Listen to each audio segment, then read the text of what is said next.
नमस्कार दोस्तों, star YouTube channel में आपका स्वागत है।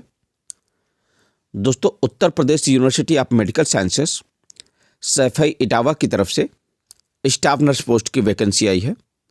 आइए दोस्तों देखते हैं इसके detail information.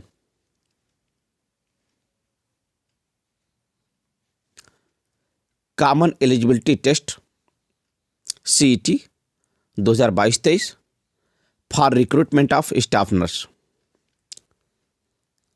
Online application is invited for the online computer-based common eligibility test CET 2022-23 for the recruitment of staff nurse at level 7 in the pay matrix ₹44,900 से 1,42,400।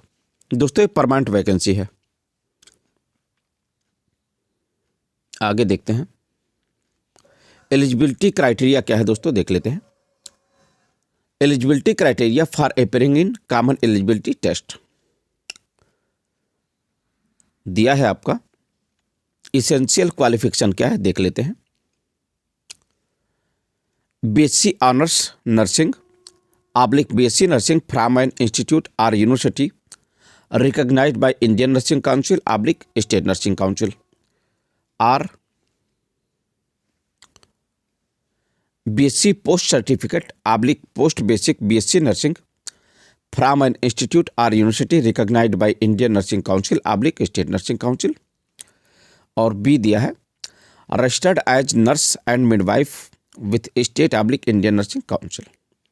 इसमें से कोई भी एलिजिबिलिटी होनी चाहिए दोस्तों, या फिर अगर ये नहीं है तो फिर क्या होना चाहिए। और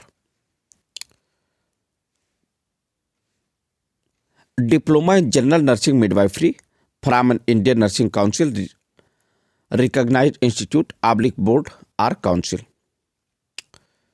बी में दिया है registered as nurse and midwife in state /Indian nursing council. C point है 2 years experience in a minimum 50 bedded hospital registered with competent district medical authority after acquiring the educational qualification. Remarks में क्या लिखा है देख लेते हैं।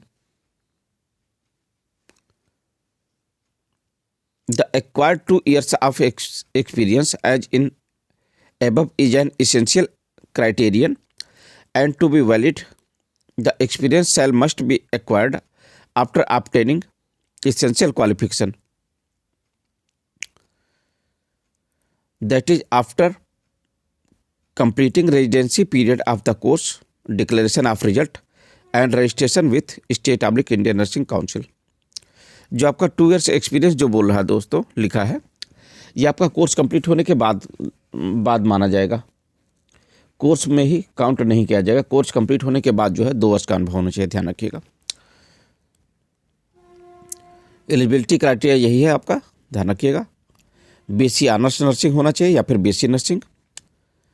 यहाँ पर फिर नीचे लिखा है BSc पोस्ट सर्टिफिकेट या फिर पोस्ट बेसिक BSc नर्सिंग होना चाहिए। उसके बाद रजिस्ट्रेशन होना चाहिए, और या फिर जो है जनरल नर्सिंग एंड मिडवाइफरी में डिप्लोमा होना चाहिए, रजिस्ट्रेशन होना चाहिए और 2 वर्ष का अनुभव होना चाहिए। दोस्तों ये दिया है पूरा। इसमें से कोई भी एलिजिबिलिटी आपकी होनी चाहिए। आगे देखते हैं एज लिमिट क्या है दोस्तों, देख लेते हैं।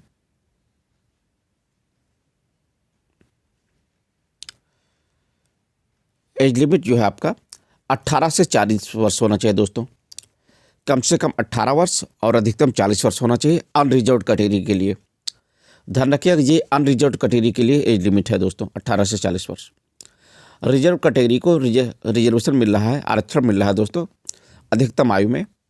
अभी आगे बात करते हैं उसमें क्या दिया है। The decisive date of age calculation is 1 January 2023। Age की कैलकुलेशन जो आपका 1 जनवरी 2023 से काउंट किया जाएगा दोस्तों।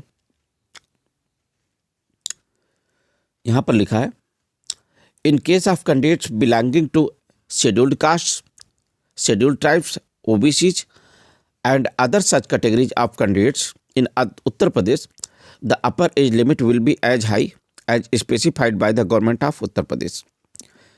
अगर कैंडिडेट SC है, ST है या OBC है दोस्तों, तो उन्हें अपर आयु में, ऊपरी आयु में छूट मिलेगी यूपी गवर्नमेंट के रूल के अकॉर्डिंग जो है।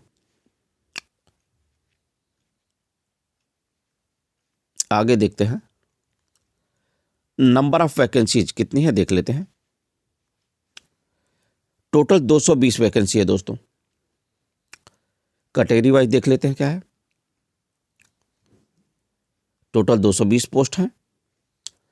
एससी में 46 पोस्ट है, एसटी में 4 पोस्ट है, ओबीसी में 60 पोस्ट है 60, ईडब्ल्यूएस इकोनॉमिक वीकर सेक्शन में 22 पोस्ट है दोस्तों, और अनरिजर्व में 88 पोस्ट हैं दोस्तों। कुल मिलाकर 220 पोस्ट हैं टोटल। यहाँ पर दिया है, हॉरिजॉन्टल में दिया है क्या क्या दिया है। दिव्यांग कैंडिडेट को 4% है दोस्तों, दिव्यांग कैंडिडेट को 4% आरक्षण है।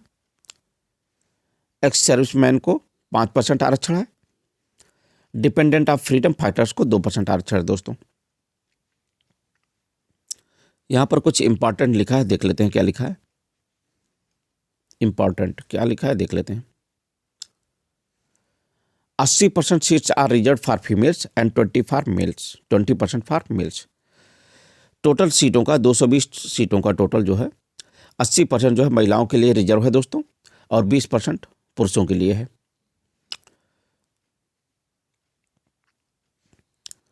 आगे लिखा है, the scheduled tribes / scheduled caste / other backward caste OBC economic weaker section and other categories that is horizontal reservation will be admissible as per the periodic / existing orders of the government of Uttar Pradesh. इन सभी को आरक्षण जो है UP government rule के according मिलेगा दोस्तों।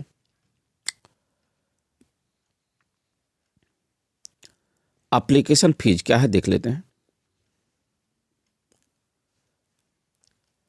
The application fees is not refundable in any circumstances and the amount is as under.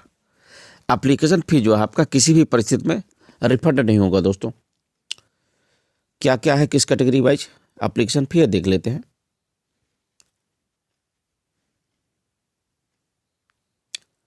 Unreserved category के लिए एप्लीकेशन फी है 2000 रुपये। 18% जीएसटी है दोस्तों, जीएसटी मिलाकर जीएसटी 360 रुपये है, और टोटल जो है आपका 2360 रुपये है।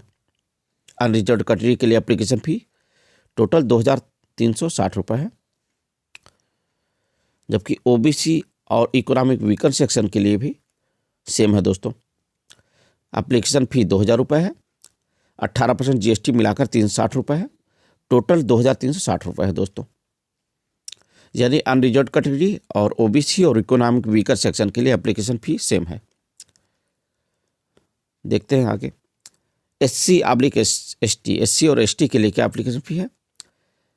1200 रुपये फी है, जीएसटी 18% मिलाकर 216 रुपये हो गए, और टोटल 1416 रुपये हैं दोस्तों। एससी और एसटी कैंडिडेट के लिए 1416 रुपये एप्लीकेशन फी है दोस्तों। The candidates belonging to the other category horizontal shall have to pay fee according to their original category. जो हॉरिजॉन्टल कैटेगरी में जो कैंडिडेट दिए हैं उन लोगों को अपनी फीस जो है ओरिजिनल कैटेगरी जो है उसी के कारण फी पे करनी है दोस्तों।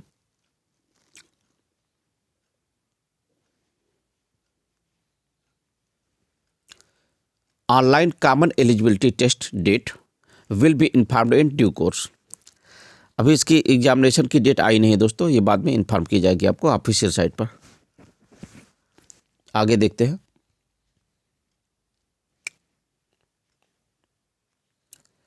Process of filling the application form. Application form को फिल करने की क्या प्रोसेस है देख लेते हैं। कैंडिडेट रजिस्ट्रेशन, सबसे पहले रजिस्ट्रेशन करना है आपको। Filling up of required details of the form, form में अपनी जो है रिक्वायर्ड डिटेल फिल करनी है। अपलोडिंग स्कैन्ड फोटो, फोटो को स्कैन करके अपलोड करना है। Signature and others required documents, अपने सिग्नेचर और डॉक्यूमेंट को अपलोड करना है दोस्तों। Payment of fees and application form submission, application fee को पे करके और फॉर्म को सबमिट करना है। और लास्ट में print out of application form, application form का प्रिंट आउट निकाल लेना है दोस्तों। ये इसका प्रोसीजर है फॉर्म को फिल करने का। यहाँ पर कुछ जनरल कंडीशंस दिए हैं, देख लेते हैं क्या है महत्वपूर्ण।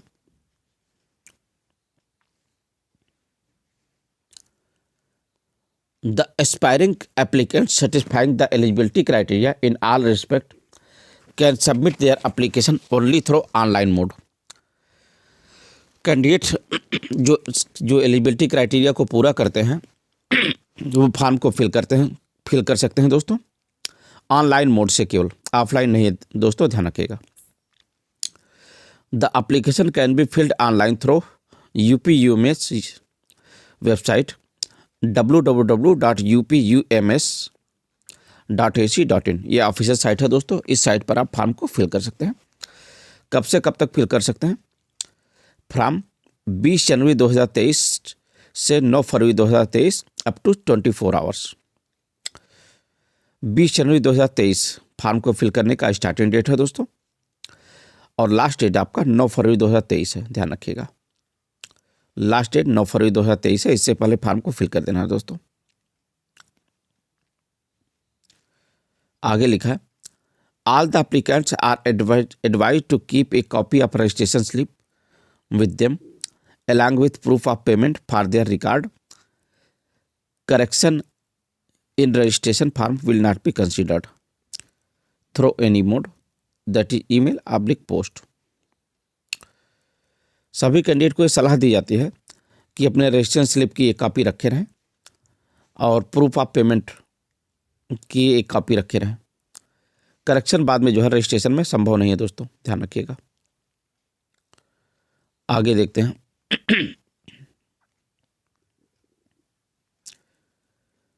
देखते हैं इसमें दोस्तों जो महत्वपूर्ण पॉइंट है वही देख लेते हैं।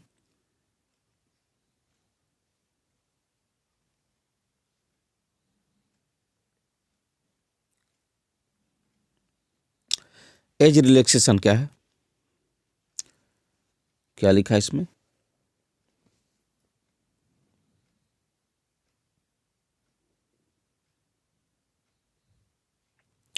इसमें कोई महत्वपूर्ण बात नहीं है दोस्तों अभी तो।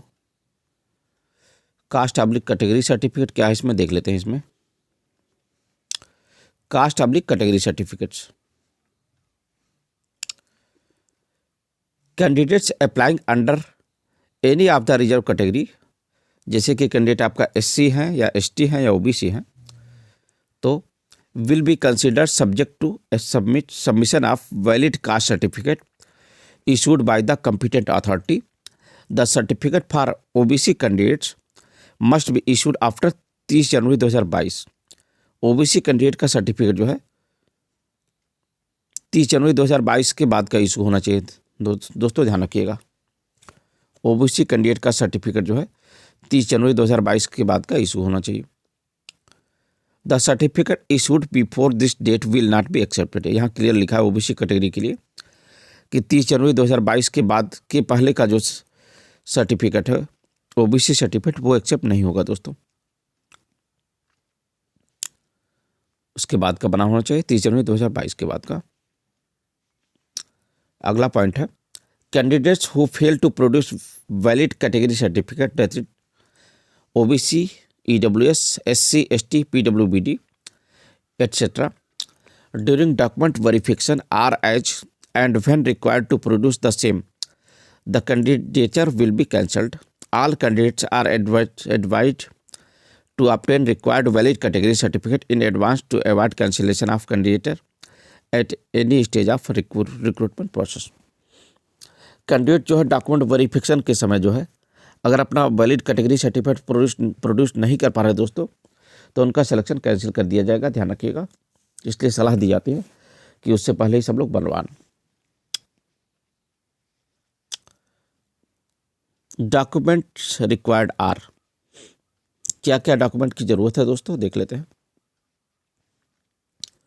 Latest scanned passport size coloured photograph of the candidate होना चाहिए दोस्तों। Latest scanned passport size colour photograph होना चाहिए। Scanned signature of the candidate होना चाहिए दोस्तों।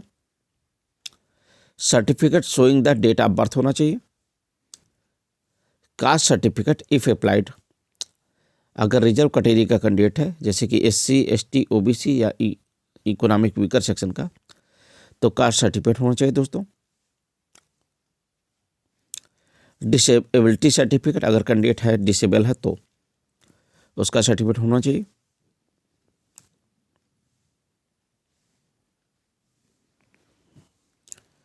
Education qualification certificates and marksheets, high school intermediate professional qualification की मार्कशीट और सर्टिफिकेट होना चाहिए दोस्तों। इंडियन नर्सिंग काउंसिल या स्टेट नर्सिंग काउंसिल में रजिस्ट्रेशन होना चाहिए दोस्तों। एक्सपीरियंस सर्टिफिकेट, अगर कोई एक्सपीरियंस सर्टिफिकेट है तो। Any other certificate as required to submit, कोई और सर्टिफिकेट जिसे कैंडिडेट सबमिट करना चाहता है तो। अगला पॉइंट है आपका, those who are employed with the state oblique central government oblique public sector undertaking must submit a no objection certificate, NOC बोलते हैं शॉर्टकट में इसे, from the employer at the time of document verification of documents. Failure to submit NOC will lead to cancellation of candidature under special circumstances, submission of proof of acceptance of resignation by the current employer and proper relieving letter in original from respective employer may be considered as implied NOC। Candidate जो है जो कि state government में या central government में या public sector undertaking में काम कर रहे हैं दोस्तों, उन्हें नो ऑब्जेक्शन सर्टिफिकेट बनवाना है अपनी कंपिटेंट अथॉरिटी से। ध्यान रखिएगा, ये सर्टिफिकेट आपको जो है ये डॉक्यूमेंट वेरिफिकेशन के समय लेकर आना है। अगर आप इसे नहीं लेकर आते हैं तो आपका कैंडिडेचर कैंसिल हो सकता है दोस्तों, ध्यान रखिएगा।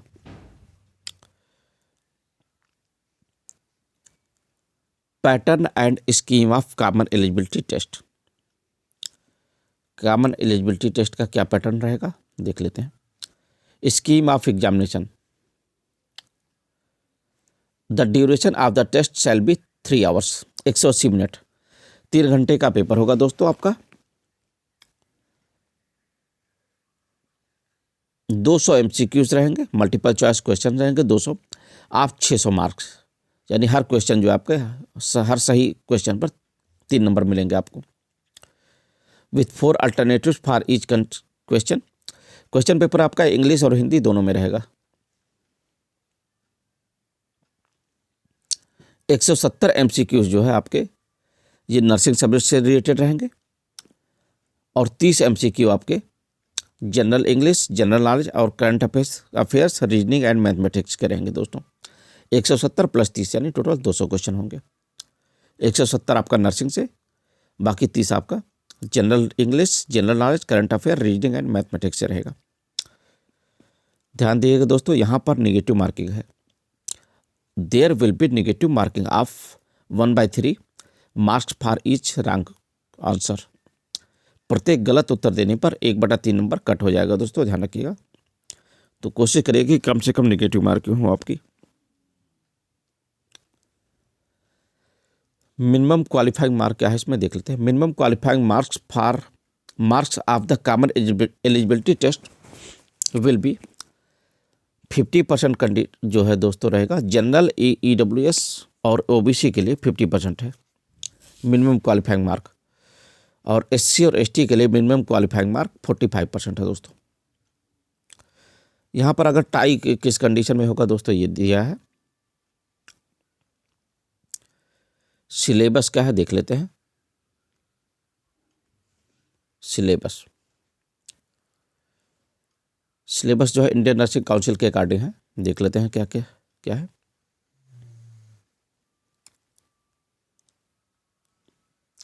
यहाँ सब्जेक्ट दिया है, कितने क्वेश्चन रहेंगे और उन सारे क्वेश्चन को मिलाकर कितने नंबर बन रहे हैं आपके। जनरल इंग्लिश में टोटल 10 क्वेश्चन रहेंगे, 3 नंबर का प्रत्येक क्वेश्चन रहेगा, टोटल 30 नंबर का रहेगा general English. General knowledge and current affairs में 10 क्वेश्चन रहेंगे, 30 नंबर का रहेगा।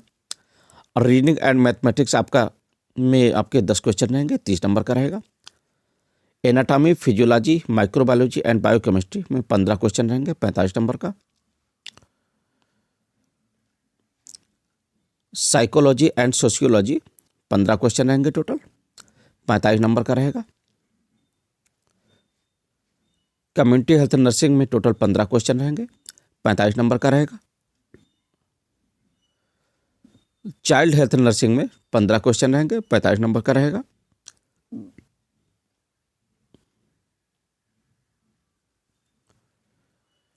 इसी तरह सारे सब्जेक्ट वाइज दिए हैं दोस्तों, देख लेते हैं। वैसे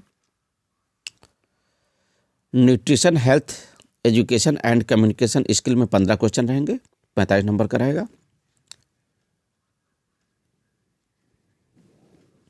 मेडिकल सर्जिकल नर्सिंग में 15 क्वेश्चन रहेंगे, 45 नंबर का रहेगा। मेंटल हेल्थ नर्सिंग में 15 क्वेश्चन रहेंगे, 45 नंबर का रहेगा। मिडवाइफरी एंड गायनेकोलॉजिकल नर्सिंग में 15 क्वेश्चन रहेंगे, 45 नंबर का रहेगा। Nursing education research and statistics में 15 क्वेश्चन रहेंगे, 45 नंबर का रहेगा। Professional trends nursing administration and ward management में 15 क्वेश्चन रहेंगे, 45 नंबर का रहेगा।